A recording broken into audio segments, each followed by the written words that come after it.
Ես էլ մի երկու բառով ասեմ, ես ինչ որ արվել է, ճիշտ է արվել։ Նախ առաջինը, սա մեր գյուղի պարծանքն է, որ արվել է այս գործը, երկրորդն էլ պետք է մեր սերունդը, մեր երեխաները իմանան իրանց մեջ կերտվի, սերմանի, որ ովքեր են ունեցել, ու ովքեր այսօր կան։ Եթե կառավարությունը գտնում է, որ պետք չի սա տեղադրել դպրոցում, դա շատ սխալ բան է, բա որտեղ տեղադրենք, որտեվ հաճախում են մեր դպրոցը մեր երեխաները, ել եմ կրկնում, որ իրանց մեջ մանկուց պետք է սերմանի մեր հերոսների արածը, դրածը ու իրանց զոհաբերությունը մեր ազգի նկատմամբ։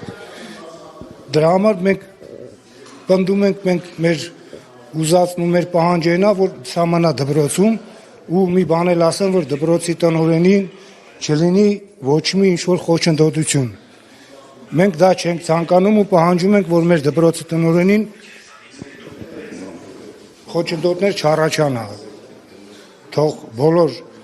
մեր հայ ազգն էլ իմանա, որ սա արվել է մեր երեխեքի համար, մեր սերնդի համար, որ նրանք ճանաչեն բոլորին, մեր հերոսներին։ Սկզբից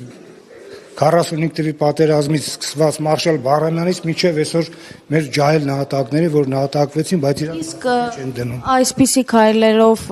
կկարողանան այնպես անել, որ ստվերեն կամ փորձեն նաև դաստիարակությունից երեխաների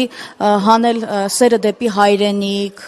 նախկինում ասում էին, որ ծառայում է իր հայրենիքին, հիմա ասում են, որ կարևորը պետությունն է, հակադրում են, հայրենիքը պետությանը։ Դե գիտեք ինչ, հարկադրաբար ոչինչ չկա, այսօր մարդիկ հակադրում են, որտեվ մարդիկ այսօր գնացել են կամավորները շատ, այսօր ստիպողական ոչինչ չկա, նախ առաջինը պետք է մենք կամավոր բոլորս գնանք մեր հայրենիքը պահելու համար, ոնց որ գնացին մեր ջահել տղաները 18-ից 20 տարեկան։ Այստեղ հակադրելու, գիտեք ինչ կասենք, մարդը հենց այս տարիքից դպրոցի ժամանակվանից պետք է դաստիարակվի, պետք է ճանաչի մեր հերոսներին, որ վաղը ինքը կարենա հայրենիք պահի։